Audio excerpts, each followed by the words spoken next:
(5월달) 우리가 이 가정의 달 강해지잖아요. 3번까지 했는데 좀 어쩝니까? 가정이 은혜가 됩니까? 아멘한 사람에게 주의 은혜가 임할 줄 믿습니다. 또 안 한 사람도 한 비춰보니까 안 한 사람도 같이 임할 줄 믿습니다. 우리가 매년 5월달마다 가정에 대해서 말씀을 묵상하는데 어쩔 때는 그것이 우리에게 시험이 될 때가 있습니다. 안 되니까. 어떤 성도는 할렐루야 하고 어떤 성도는요 놀렐루야 그럴 수가 있어요. 안 된다는 거예요. 근데 어쨌든 이 한 달 동안 다음 주까지지만 우리 가정이 하나님의 말씀을 통해서 은혜가 계속되고 우리가 그 말씀을 아멘으로 받아들이고 그 말씀 결단한 여러분들에게 하나님이 여러분들의 가정을 일으켜 세우시고 회복이 되고 치유가 되길 주의 이름으로 축원합니다. 할렐루야. 그런데요 하나님께서는 이 가정을 세우셨다는 거예요. 하나님께서 우리가 오늘 말씀 봤습니다마는 하나님께서 창조하신 이 세계가 아름답다 그랬습니다. 성경에는 그것을 좋았다고 표현해요. 그리고 마지막으로 사람을 하고는 다 종평하면서 심히 좋았다 그렇게 말합니다. 거기에 포함된 것이 가정이에요. 가정. 그래서 하나님께서 이 직접 세우신 가정은요 마치 신적 공동체입니다. 신적 공동체이기 때문에 누구든지 그 가정을 소홀해서는 안 되고 누구든지 그 가정을 파괴할 수가 없습니다. 그러면서 하나님께서 우리에게 몇 가지 창조하면서 가정을 만드시면서 거기에 특권을 몇 가지 줬습니다. 첫째는 뭐냐 그러면요 생명의 복을 줬다는 거예요. 오늘 우리가 28절 읽었습니다. 앞에 보면 뭐냐면은 하나님이 그들에게 복을 주시며 그랬습니다. 그러니까 총체적으로 보면 그 창조물 에덴 동산에서 지었던 가정, 첫 가정은 복되다는 거예요. 그러면서 하나님께서 그들에게 말해요. 복되게. 여러분 이거는요 하나님의 창조 목적이 뭐냐? 복되게 창조한 거예요. 복되게. 그래서 우리가 계속적으로 셋째 주간 계속 말했지만 어쨌든 우리 모든 가정은 복돼야 돼요. 다시 말할게요. 잘 살아야 돼요. 할렐루야. 행복해야 돼요. 행복해야 돼. 그러면 주님이 거기서 끝난 것이 아니고 우리에게요 사명과 복을 줬다는 거예요. 28절 후에 한번 읽어보십시다. 시작. 생육하고 번성하여 땅에 충만하라. 땅을 정복하라. 바다의 물고기와 하늘의 새와 땅에 움직이는 모든 생물을 다스리라 하시니라 그랬습니다. 우리에게요 사명을 준 거예요. 사명. 그냥 너희들이 똥땅거리고 잘 먹고 그냥 잘 살아. 아니에요. 우리는요 이 세상을 정복할 수 있는 특권을 줬고 능력을 줬다는 거예요. 그러니까 제가 가끔 말하지만은 성도라고 해서요 맨날 그냥 그 가난하게 살고 미추리처럼 사는 것이 아니고요 정복자가 돼야 돼요. 정복자가. 우리가요 참 네덜란드라고 하는 사람 거기는 이제 화란이라고 돼요. 화란. 네덜란드는요 굉장히 어려운 나라였습니다. 근데 그 어려운 나라에 신학자가 한번 대통령이 된 적이 있습니다. 아브라함 카이퍼. 우리 세계적인 신학자 중에서 아주 유명한 그 신학자 중에서 아브라함 카이퍼예요. 그 나라를 통치하게 됐습니다. 그 나라가 본질적으로 바꿔졌어요. 어떤 나라? 기독교 국가로 바꿔진 거예요. 기독교 국가. 여러분 기독교인이라고 해서 대통령이 못되는 것이 없고요 해야 돼요. 기독교인이라고 해서 사원만 되고 사장 되지 말한 법이 없습니다. 오늘 우리가 이 시간에 우리의 모든 성도들의 가정이 이제부터 좀 비전 크게 하고요 우리 교회 안에서도요 계속 더 많은 사장이 나오고요. 할렐루야. 이름만 사장이지 말고 좀 돈도 벌고. 어제 조금 기분이 안 좋소. 그래서요, 그냥 이제 받는 사람이 아니라 사장이 돼서요, 주는 성도, 베푸는 성도. 우리 교회 안에서도요, 정치가도 나오고요, 시장도 나오고요, 하나님이 주시는 비전을 갖고 자는 거예요. 이게 하나님 뜻입니다. 왜? 말했잖아요. 생육하고 번성하여 땅에 충만하라. 땅을 정복하라는 거예요. 정복자 되는 거예요. 그래서 바다의 모든 것도 다 다스리라는 거예요. 우리가 이제 다스림 받는 성도뿐만이 아니라 다스림을 다스리고, 그래서 더 하나님께서 귀히 사용되어 그치고, 하나님께서 경제적으로 복을 주고 지도자가 되기는 그런 일기를 주의 이름으로 축원합니다. 할렐루야. 그리고요, 마지막 또 하나 있습니다. 각종 양식을 주었어요. 제가 가끔 그러잖아요. 에덴 동산은요, 두 가지예요. 하나는 뭐냐? 풍요로웠다는 거예요. 먹는 것 걱정이 없어요. 먹는 것. 그렇게 하나님께서 우리에게 복을 줬습니다.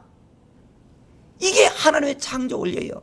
그래서 하나님이 29절에 이르시되 내가 온 지면에 씨 맺는 모든 채소와 씨 가진 열매 맺는 모든 나무를 너에게 주노니 너희의 먹을거리가 되리라고 말했습니다. 원래 에덴 동산에서는요, 뭐라고 합니까? 그 초식, 뭐라고 그러지? 하여튼 고기는 좀 안 먹었어요. 고기는 타락한 다음에 그때부터 고기를 준 거예요. 어쨌든 하나님께서 우리에게 필요한 양식을 주는, 그래서 우리 성도들도 이제 가정의 달 맞이해서 우리가 꾸러 가기보단 구워주고, 우리가 양식이 풍성하고, 그건 경제적인 복입니다. 경제적인 복. 하나님, 우리가 날마다 눈만 뜨면 경제적인 어려움 때문에 전쟁하는 것이 아니고, 우리가 이제 구우는 것이 아니고 구워주고, 우리가 또 대접하고 베푸는 성도가 되기를 주의 이름으로 축원합니다. 할렐루야. 아, 기독교 이렇게 살아야 되겠구나. 그것이. 두 번째로, 그런데 현대 가정의 특색이 뭐냐?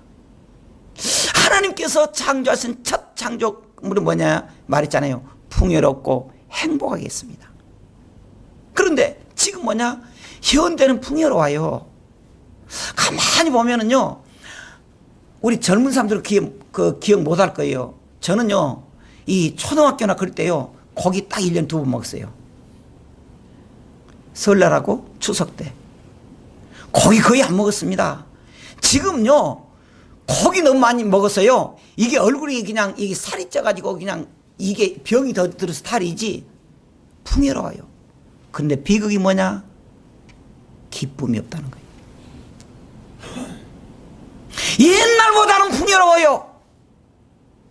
옛날보다는 먹는 게 많습니다. 그런데 그렇게 풍요로운 우리가 기쁨이 없다는 거예요. 자, 이게 문제입니다. 왜 그러느냐? 옛날보다는, 누가 그래요? 엊그제 또 한 말이, 목사님도 옛날에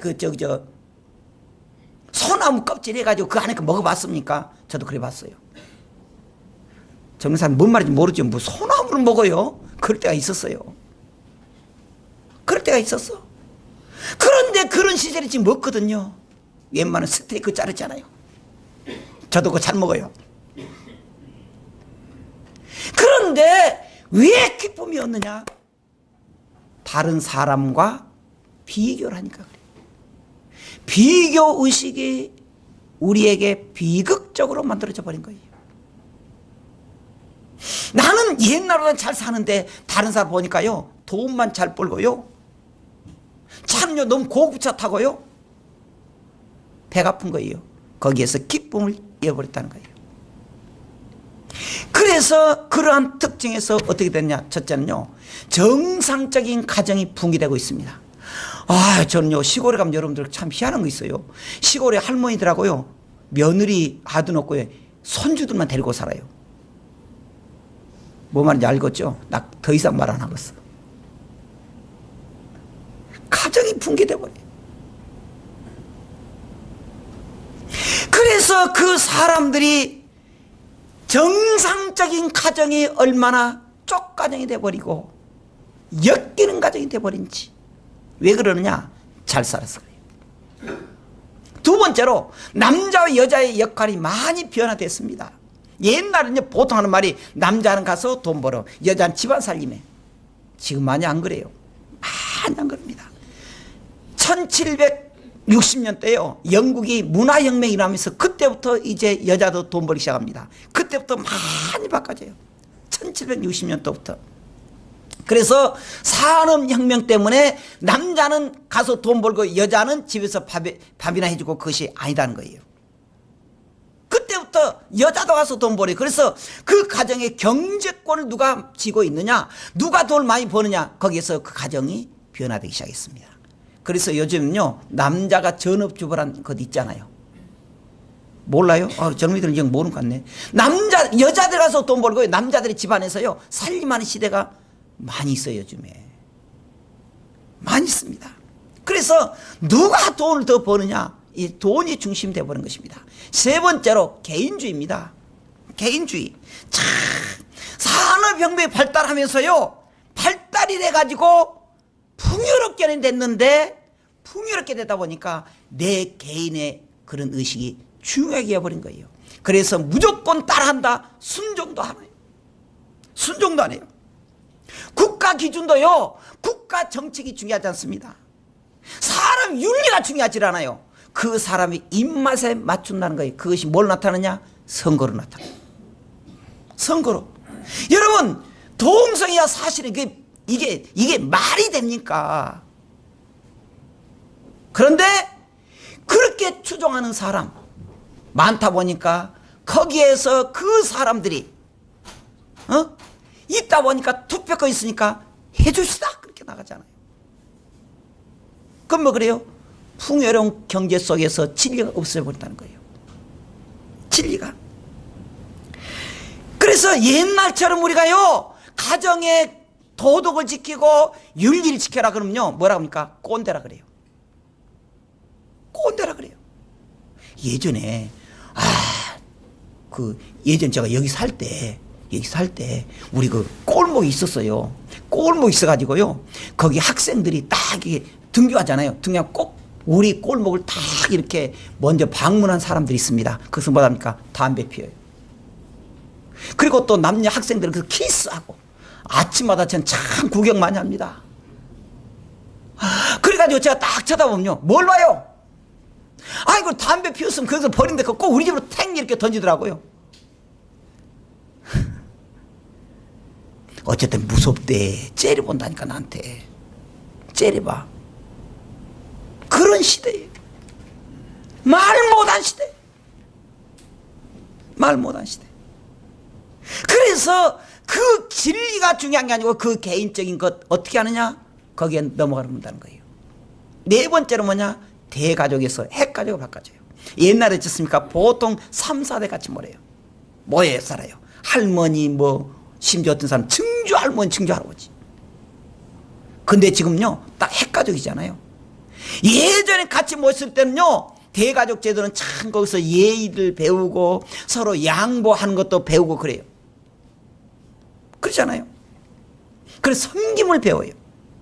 그런데 지금 어쩝니까? 핵가족가 돼가지고 자기만 생각해야 돼요. 부모도 자식들 함부로 못해요. 째려보면요, 뒤집어 버리잖아요. 그랬습니다. 그리고 할머니, 할아버지 누구냐 그러면 이웃이라 그래요. 잘 모르는 시대가 돼버렸어요. 그래가지고 가족 간의 유대감은 있었습니다. 이제 핵가족이니까. 근데 국가적인 단체의 결속력은 떨어져 버린 거예요. 국가에서 이렇게 합시다. 웃기지 마시오.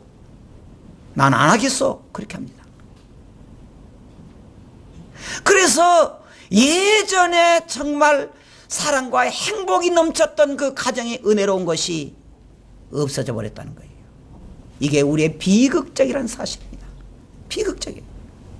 하나님의 말씀을 따라서 우리가 주님 말씀 따라서 일해야 되고, 우리 가정들이 정말 사랑과 행복이 넘치는 화해하고 화목하고 사랑이 넘쳐야 되는데,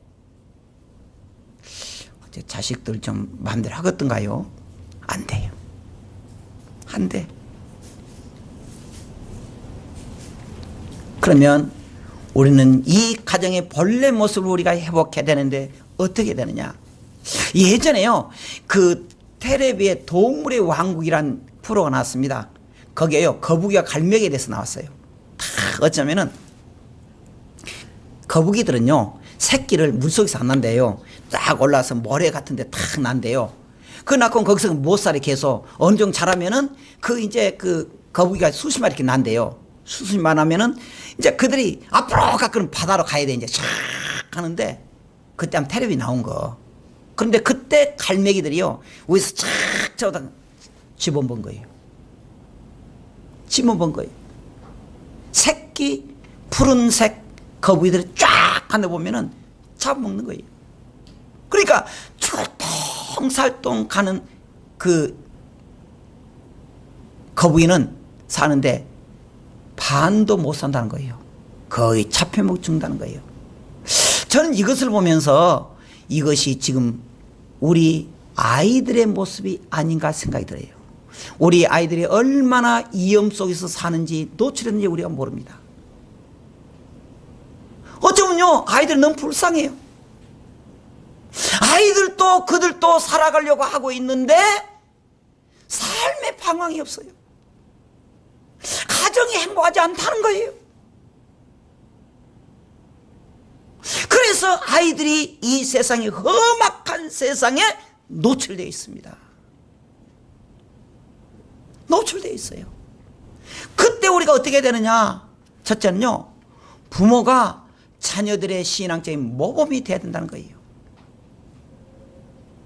자녀들이 참 믿음이 자라지 않고 실망하고 안 되고 어디냐 그러면은 부모들이 모범이 되지 않는다는 거예요. 그래서 엄마 누구냐? 마귀 할머. 그러잖아요.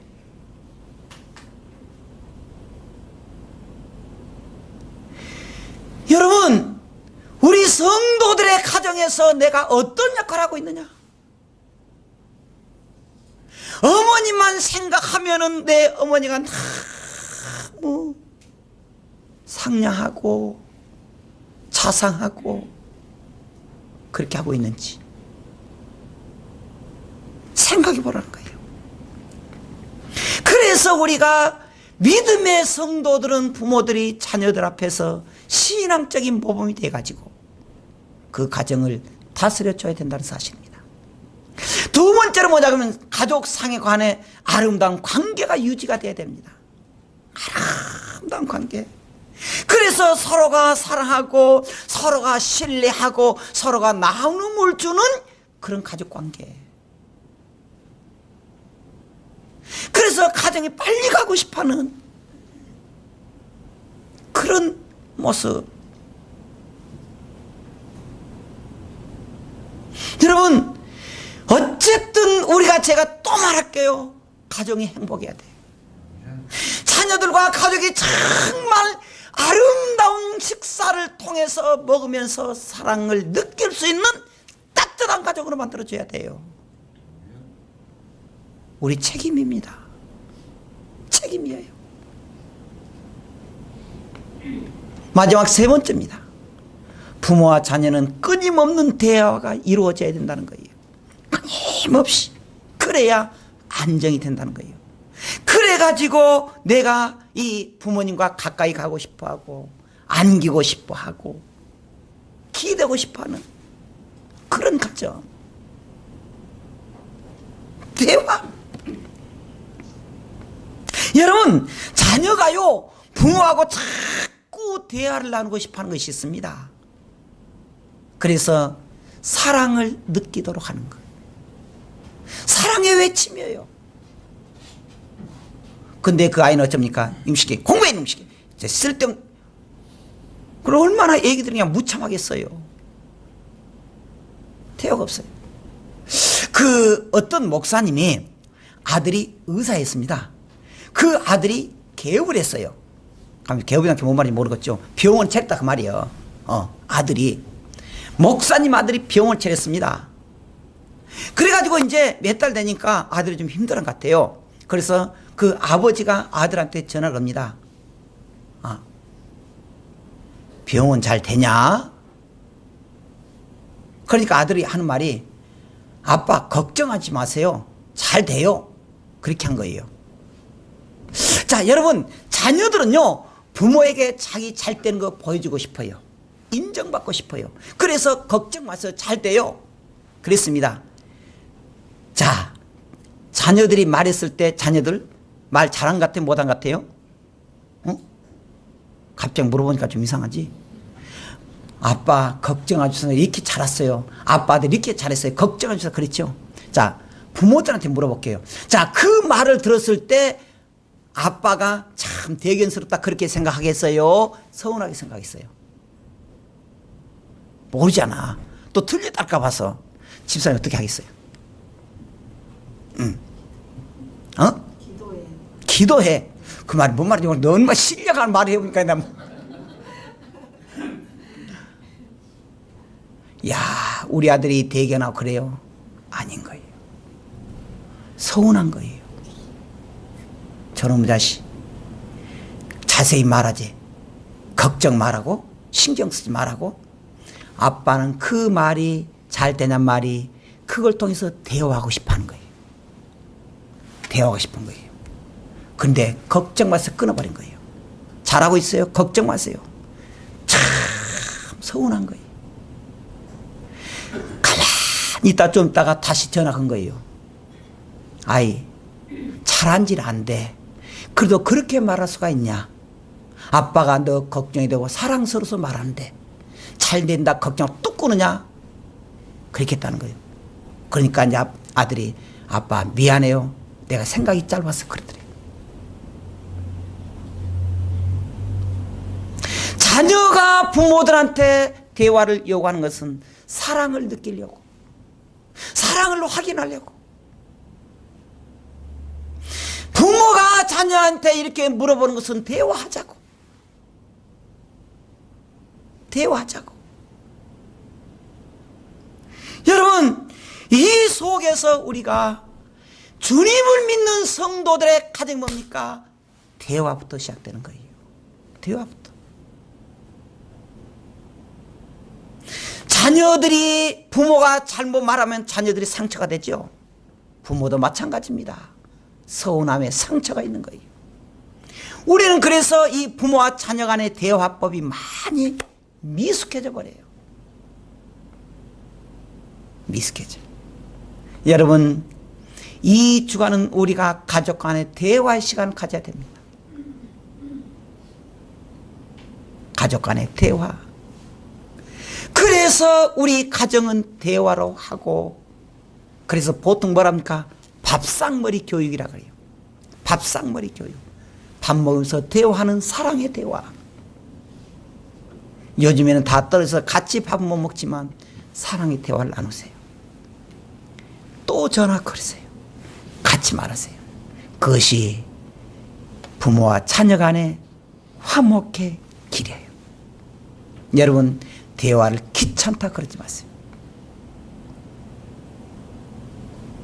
귀찮다 그러지 마세요. 가정의 본래 모습이 대화가 없으면 가정이 아니에요. 가정이 아닙니다. 사랑의 대화. 오늘 이 주간에 나누시기 바랍니다. 기도하겠습니다.